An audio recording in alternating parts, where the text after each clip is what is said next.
I'm going to say that again because I stuttered. Hello everybody and welcome back to my channel.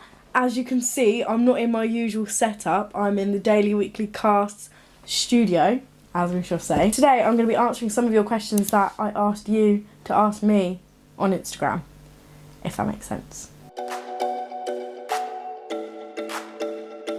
So, first question is from Keely Hart, and it is, what is the best and worst thing about basic training? Right, best thing, I love the ranges, personally. I love the ranges and exercise. So, on exercise, it's really fun.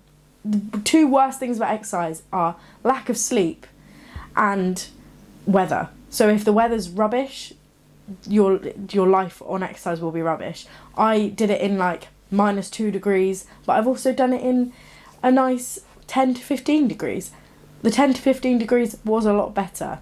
Wet and dry drills, so having to get into your wet kit in the middle of the night to go on stag for an hour is never fun. So weirdly, the best and worst thing about basic is the same thing. It's exercise. Is that a weird thing to say? The best thing is going on exercise, but the worst thing is also going on exercise. It just depends on the weather. Next question is, what was your favourite lesson or least favourite lesson? A lot of best and worst. Favourite lesson, probably countering explosives. That was really fun. Like explosive ordnance training. That was really fun. I enjoyed that. I was quite good at that. Worst lesson, map and nav, because I already know how to navigate. So it was all a bit slow because you have to like start from the basics because not everybody knows it. But generally, it was just a bit of a boring lesson. It's like maths. Like coordinates, a bit boring. Morgan Perry asks, training schedule, physical classroom stuff and first few weeks of basic from day one. So first week of basic training is so boring and you spend a lot of the time in the room, which kind of appreciate because you don't get a lot of that free time after week one. In the first week, it's literally just admin. You're going to sort out your admin, make sure you're getting paid correctly, you're in the correct hat badge, all of that stuff. So it's really, really boring. You might have a couple of PT sessions and you get kitted up and everything. It's also at the moment a bit rubbish because of like coronavirus. You're all like isolating. You have to do like 2 weeks isolation, which is really annoying. But other than that, it's not too bad. It's just a bit slow. After week 2, it starts to sort of pick up. In week 2 now, you do weapons handling test, which is really exciting. I'd never held a rifle or gun in my life, so that was pretty cool. So week 2, you get into the action a lot quicker, and then by week 3, I'm pretty sure you're on the ranges, and by week 5, you're on exercise. So it does pick up quite quickly, but the first week is really, really slow. What's it like if you get a minor injury? Example, shin splints. I wouldn't class shin splints as a minor injury, to be honest with you, but if you get an injury, if it is severe enough that it is really debilitating and you can't do your job, say something. Loads of people do not say anything and they end up going on to phase 2 with a continued injury. Let me tell you something, the best form of rehabilitation you can get will be in phase 1. I know it's gutting because you won't pass out with your original troop. You're going to be on camp longer.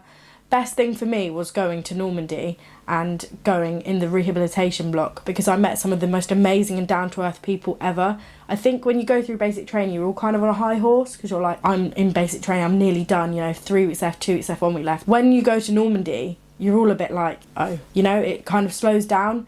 And some of the most down-to-earth people, it makes you kind of appreciate who you're with and what you've got. So I think going to getting an injury, it's awful in the moment, but I would not take back going to Normandy at all. It was amazing and I met some of those amazing people ever that I would not have met had I have passed out with my original troop.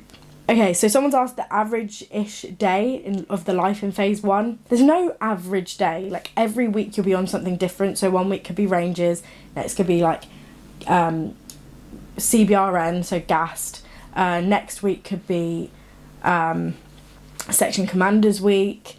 There's always something different, but the average-ish, if I had to generalise a day, it would be waking up at sort of 6. Reveille is at 6, which Reveille means to wake up essentially. 6 in the morning. You will then do a lesson and PT and the lesson will be on what you're learning that week. So say you're learning CBRN, you could be doing that lesson in the morning and then you do PT in the afternoon. Generally, PT is about 4 or 5 times a week between Monday and Friday. Sometimes you'll have a Saturday session, which is the worst, but sometimes you do, especially in the first few weeks. After about week 6, week 7, after you've done your drill test, things start to get a lot easier, like a lot easier. You get left alone a lot more, you don't have as many inspections, it does get so much easier. But general day-to-day is a lesson in PT. Okay, do you need to be physically fit or do you get help along the way? I myself am not the fittest person in the world. I was probably the least fit in one of my platoons. I was like the worst for fitness. As long as you are putting in 100% effort, there is nothing that the section commanders can say to you, as long as they know you are putting in all your effort and you want to be there. If you are bad at PT and you're not putting the effort and you're just monging it essentially, they're not going to like you. If you are bad at PT but you're putting in the effort and you're really trying hard and you're hanging out, that's when they'll respect you and the rest of your platoon will respect you. But yes, you do get help along the way. I got so much fitter in phase 1 training, so much fitter, and lost a lot of weight as well. Is basic training tough, and does the show Raw Recruits actually show what it's like? I think TV shows like Raw Recruits and British Army Girls, it does kind of show like how it is. The one thing I will say about that show, it doesn't show you your downtime. So a lot can happen in your downtime, like locker inspections, like when you're doing your locker inspections, or when you're sort of, I don't know, hanging out with your platoon on your free time. Every other time when you're doing everything else, they only really show the action. They don't show the like parts where you're like not really doing a lot, because there is some of that in basic training. So yes, if you want to know all about exercise and ranges and all the really like in-action stuff, those TV shows are good, but you won't really know the other side of it, which is kind of the downtime. Next question, is it what you thought it would be like? I think yes, but I also thought I would make like friends for life, which is what everybody tells you. I'm going to tell you something, most people do not talk to the people they went to phase 1 with, and that's not just me. Lots of people, unless you go to phase 2 with them, you probably won't speak to them again unless you work together. So that is one thing that I really thought would be the case, and it wasn't. Next question is quite a good one. One thing you would change about basic training? One thing I would change, I don't know, not have COVID. Can I say that? COVID has made basic training really tough, and if you get through basic training during COVID, I tip my hat to you, because it is really, really tough. Like, basic training is isolating as enough as it is, but with COVID it's even worse. So that's one thing I'd change about my experience. However, if I could change anything in general, it would probably be like more reward opportunities. There's a lot of blanket punishment. I think I strive off like reward.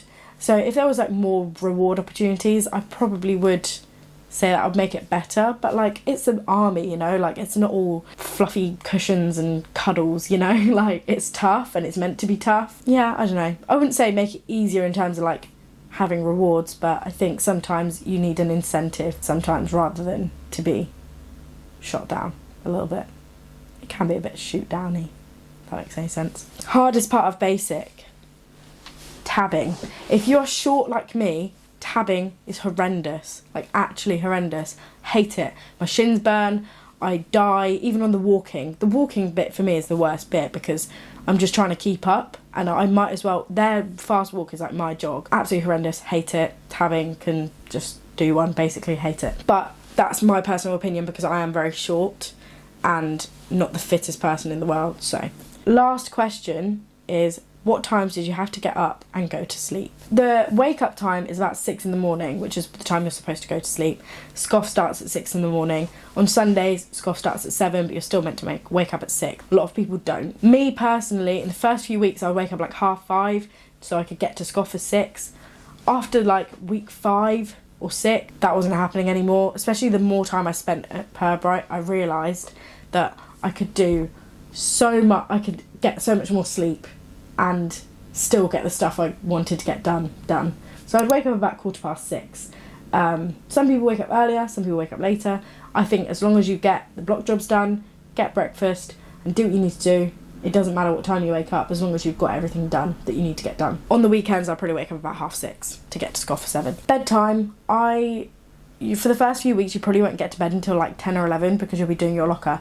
First time you get your kit, you'll be up until about midnight, 1 in the morning, just doing your locker. It's annoying, but it's just how it is. After sort of week 6, when things start to like relax, I would go to bed at about 8 or 9 because I just want to get into bed and be fresh for the morning rather than staying up and wasting sort of time. That is all the questions I've got. I will be doing another video at some point on females in the army because I've got so many questions that were like for females in the army. Thank you very much for watching this video. Make sure you subscribe to the Daily Weekly Cast because I'm currently in their studio, if you like. I hope you all have a lovely day and thank you for watching. Bye!